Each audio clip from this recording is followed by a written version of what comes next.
नमस्कार विद्यार्थियों, मैं महेंद्र सिंह झाझड़िया स्वामी विवेकानंद कंपटीशन सेंटर झुंझुनू में आपका हार्दिक स्वागत करता हूं। बच्चों, अपने व्याकरण के पूरे टॉपिक कर लिए। अब अपन टॉपिक वाइज कुछ प्रश्न हर रोज चर्चा करते हैं। आज उसी सिलसिले में अपनी तीसरी क्लास है और कुछ प्रश्न लेकर आया हूं मैं आपके सामने। पहला प्रश्न देखिए, सर्वनाम शब्दों का प्रयोग भाषा में क्यों किया जाता है? क्या आवश्यकता है इस सर्वनाम शब्द की?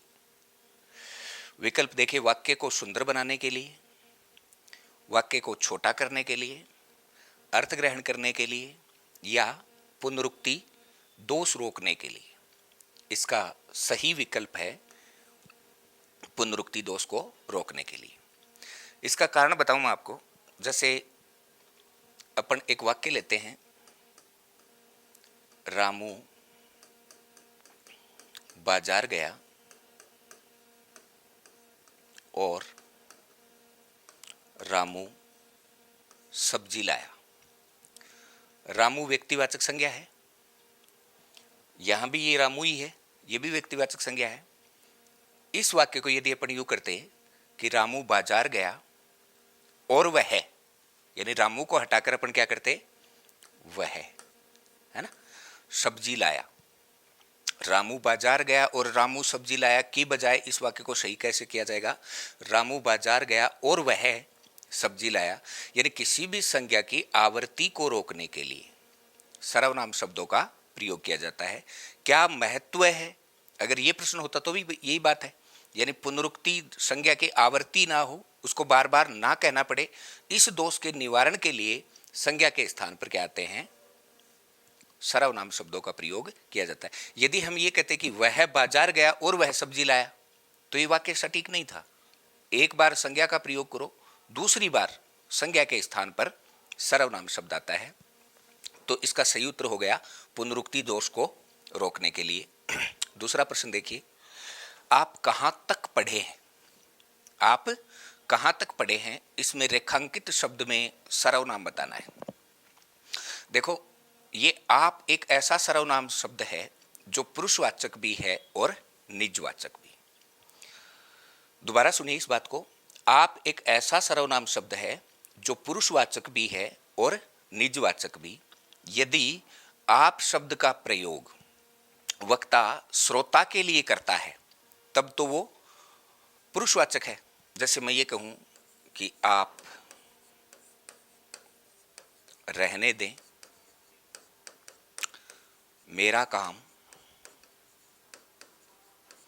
मैं आप करूंगा।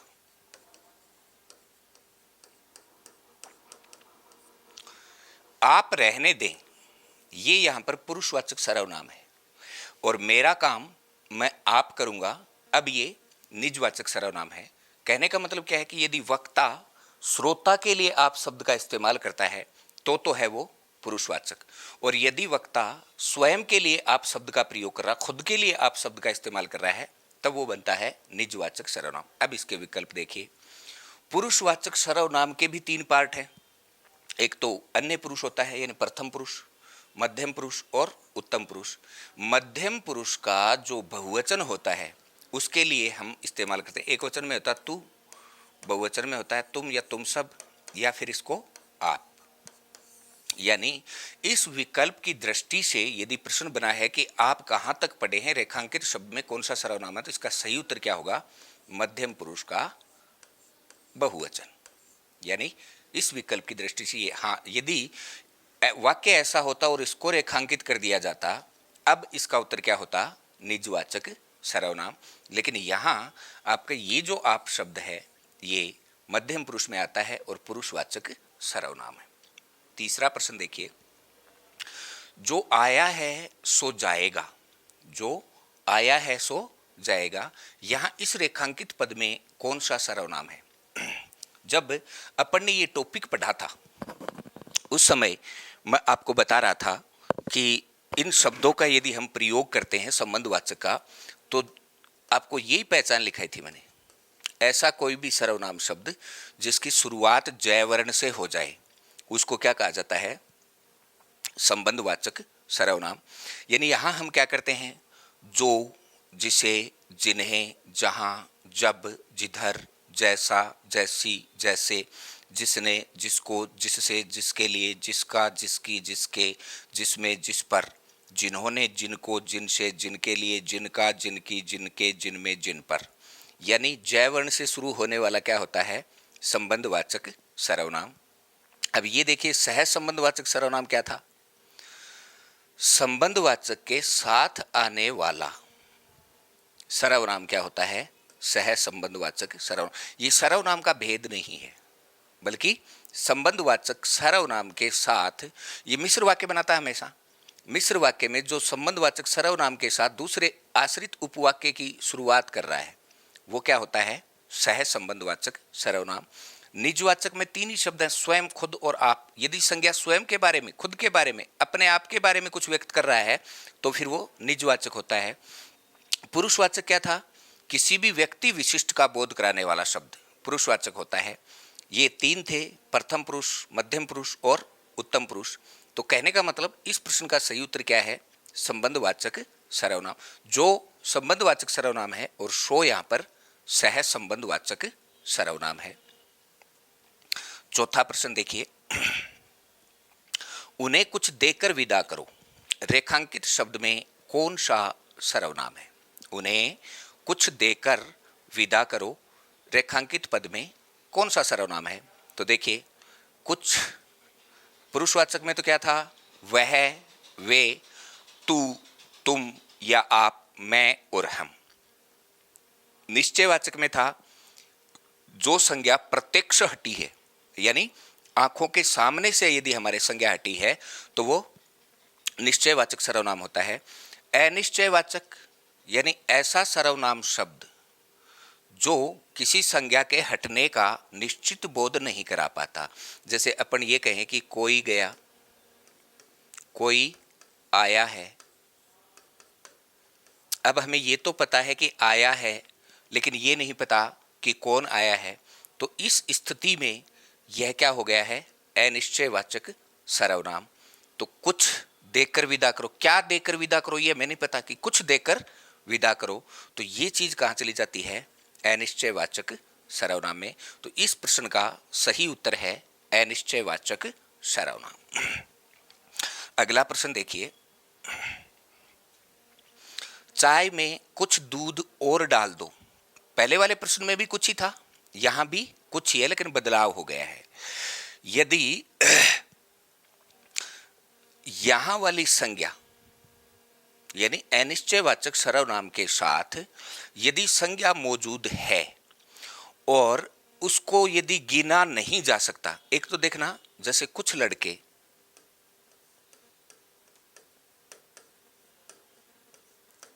चले गए, कुछ लड़के चले गए हैं। अब इन लड़कों को गिना जा सकता है ना। अब अपना वाक्य देखो क्या कह रहा है, कुछ दूध। क्या आप इस दूध को गिन सकते हो? जिसकी गणना नहीं की जा सकती वो क्या है, परिमाणवाचक विशेषण है। यदि गणना वाली चीज होती तो अनिश्चित संख्यावाचक विशेषण होता, जो सार्वनामिक विशेषण का पार्ट है। यानी यहां कुछ लड़के, इनको गिना जा सकता है, ये अनिश्चयवाचक सर्वनाम तो नहीं है, लेकिन ये अनिश्चित संख्यावाचक विशेषण है।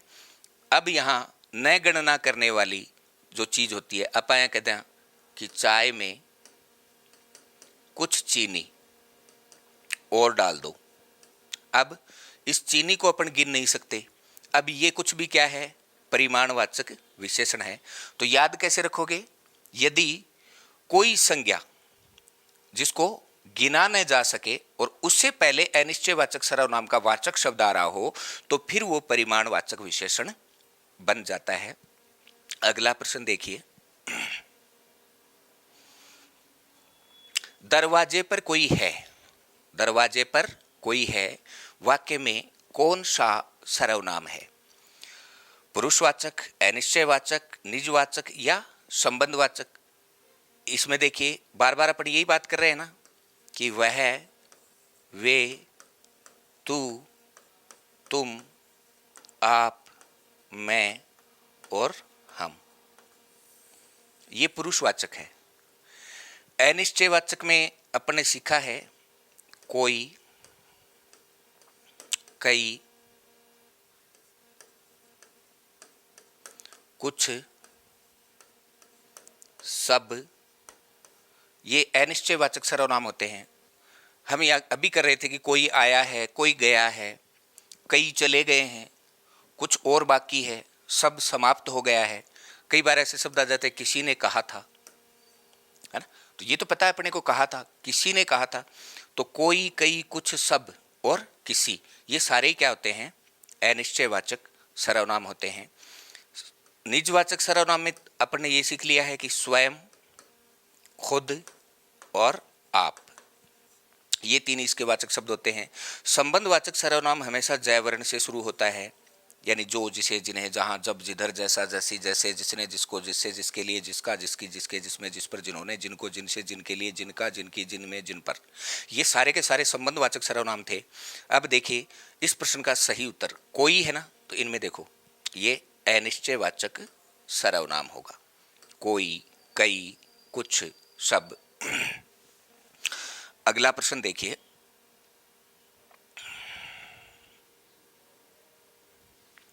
किस किस को नमन करूं? ये अच्छी चीज है, किस किस को नमन करूं वाक्य में सर्वनाम। प्रश्नवाचक सर्वनाम तभी होगा जब वाक्य में प्रश्नवाचक चिन्ह होगा। यहां नहीं है, यहां विस्मयादि बोधक चिन्ह लगाया जाता है, ये थोड़ा सा इसके चक्कर में, नहीं तो ये होता है। किस किस को नमन करूं प्रश्नवाचक नहीं है, निजवाचक भी नहीं है, क्योंकि स्वयं, खुद और आप नहीं है। यहां देखिए अनिश्चयवाचक सर्वनाम, किसी भी प्रश्नवाचक सर्वनाम को एक से अधिक बार लिख दिया जाता है या प्रश्नवाचक सर्वनाम की आवृत्ति हो जाती है तो उसे अनिश्चयवाचक सर्वनाम कहा जाता है। इसका सही उत्तर है अनिश्चयवाचक सर्वनाम। ये अपने यूं बनाया कि किस किस को नमन करूं। यदि अपन यूं पूछ लेते कौन कौन गया, है ना, कोई भी प्रश्नवाचक सर्वनाम यदि एक से अधिक बार आता है तो वह प्रश्नवाचक सर्वनाम नहीं रहता, बल्कि उसको अनिश्चयवाचक सर्वनाम कहा जाता है। तो इसका सही उत्तर क्या हो गया? अनिश्चयवाचक सर्वनाम। कई बार देखो अपन ब्याह शादी में जाते हैं फोकट में जीमने के लिए, है ना, तो वहां ऐसी स्थिति आ जाती है, व्यंजन जब हम देखते हैं तो मन में एक ख्याल आता है कि क्या क्या खाऊं, है ना, मतलब खुद को निश्चित ही नहीं है कि मुझे कौन कौन सी चीज खानी है। कोई भी ऐसा शब्द जो एक से अधिक बार लिखा जा रहा है वो अनिश्चयवाचक सर्वनाम में चला जाता है। एक अनिश्चयवाचक सर्वनाम की और भी खासियत है, यदि किसी प्रश्नवाचक सर्वनाम का उत्तर वाले वाक्य में प्रयोग किया जाए, प्रश्न करने वाले में नहीं, यदि उसका उत्तर दिया जा रहा है फिर प्रश्नवाचक सर्वनाम का प्रयोग हो, जैसे मैं आपसे ये पूछूं कि भाई कौन गया, तो प्रश्नवाचक सर्वनाम है। आप मुझे उत्तर दे रहे हो कि पता नहीं सर कौन गया, पता नहीं कौन गया, तो वही कौन क्या बन जाता है? अनिश्चयवाचक सर्वनाम। अपने एक फिल्म थी शोले, आपने देखा हो, नहीं भी देखा तो उसका एक प्रसिद्ध डायलॉग था, बोलो कितने आदमी थे रे, है ना, वो उत्तर दे रहा दो थे, कितने आदमी थे, अगर वो उत्तर इस हिसाब से दे रहा पता नहीं कितने थे, तो वही कितने क्या बन गया है? अनिश्चयवाचक सर्वनाम। तो दोनों तरीकों से याद रखोगे, एक तो किसी भी प्रश्नवाचक सर्वनाम को यदि दो बार लिख दिया जाता है, एक से अधिक बार लिख दिया जाता है या आवृत्ति हो जाती है तो वह अनिश्चयवाचक सर्वनाम बन जाता है। दूसरी स्थिति, यदि प्रश्नवाचक सर्वनाम उत्तर वाले वाक्य में प्रयोग किया जाता है तो भी वो अनिश्चयवाचक सर्वनाम बन जाता है। अगला प्रश्न देखिए, द्राक्षा शब्द का तद्भव स्वरूप क्या होगा? द्राक्षा, अपने तत्सम को देखो किस किस स्थितियों से सीखा है। एक तो अपने सीखा कि य से शुरू होने वाला कोई भी शब्द तत्सम होता है, उसी शब्द को जैसे शुरू कर दो वो तद्भव बन जाएगा। जैसे यशोदा, इसको यहां बनाओ जशोदा, यमुना जमुना, यश जस, युग जुग। एक तो ये नियम था। फिर अपने ये सीखा कि जिन पदों में री, ऊपर व नीचे लगने वाला रे, तालव्य अथवा मूर्धन्य श, या कोई भी संयुक्त व्यंजन क्ष त्रय गे, इनका प्रयोग यदि पूरे शब्द में कहीं भी हो तो वो शब्द तत्सम होता है। ये अपन ने आइडिया बनाए थे इसके। यहां देखिए इनमें से कौन सी शर्त किस शब्द में पूरी हो रही है, यानी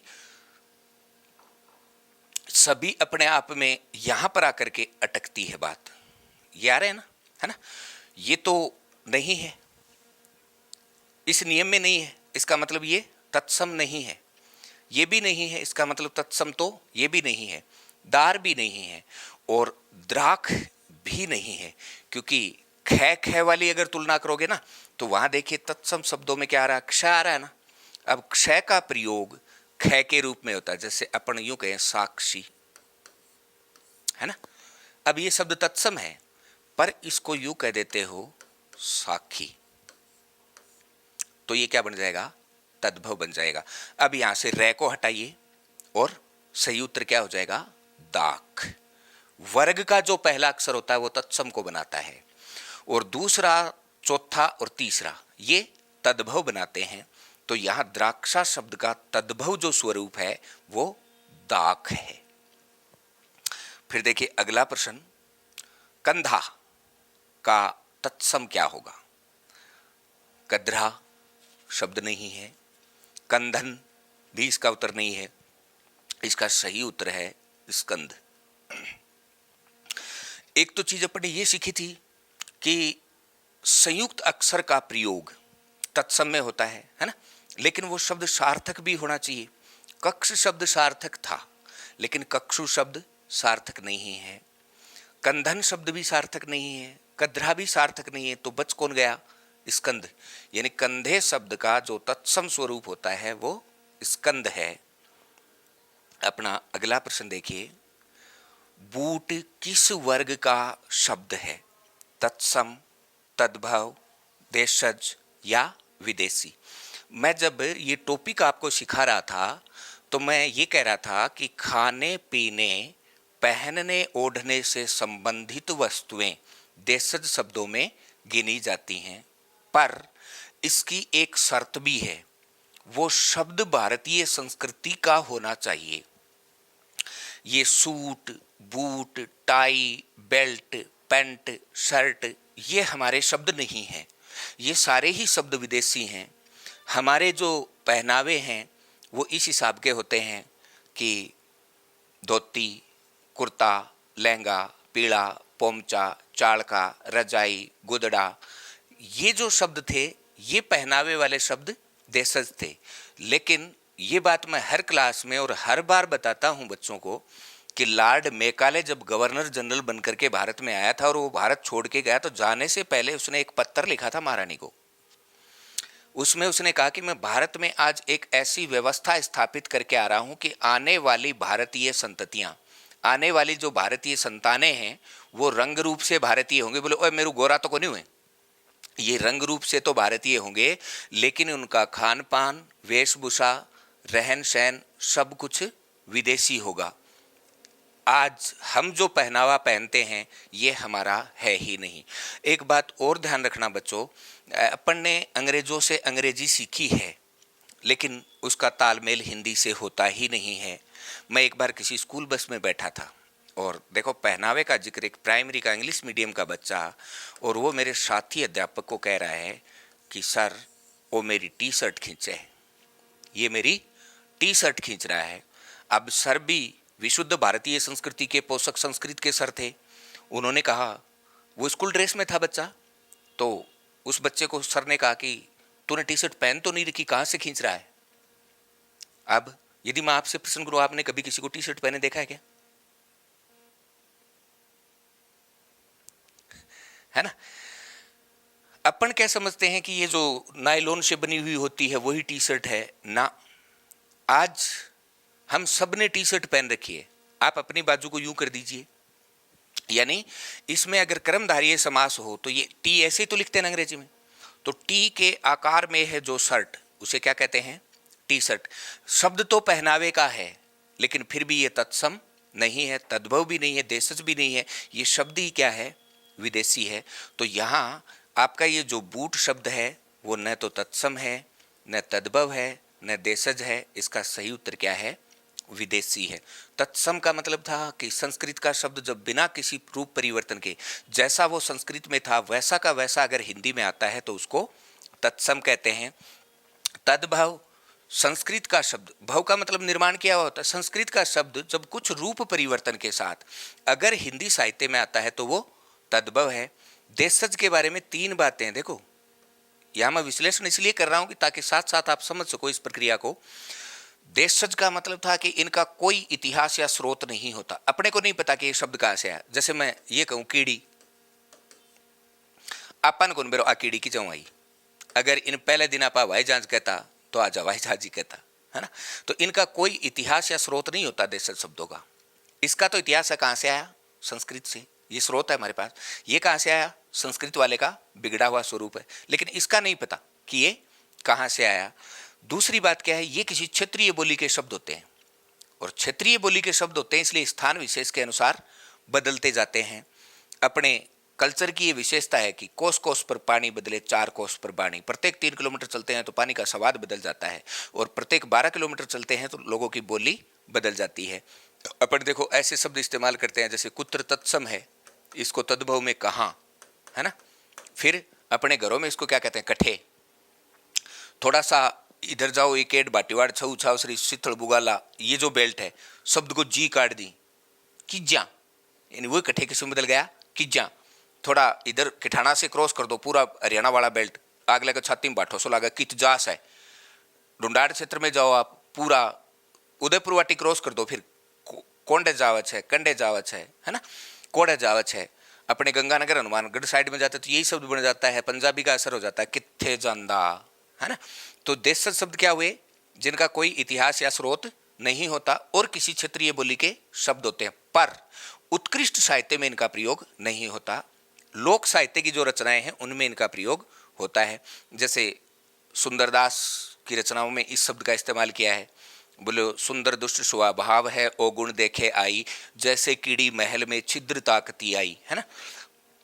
विदेशी देखिए क्या था, हिंदी और संस्कृत को छोड़कर हम भारतीयों की 2 ही भाषाएं हैं, हिंदी और संस्कृत।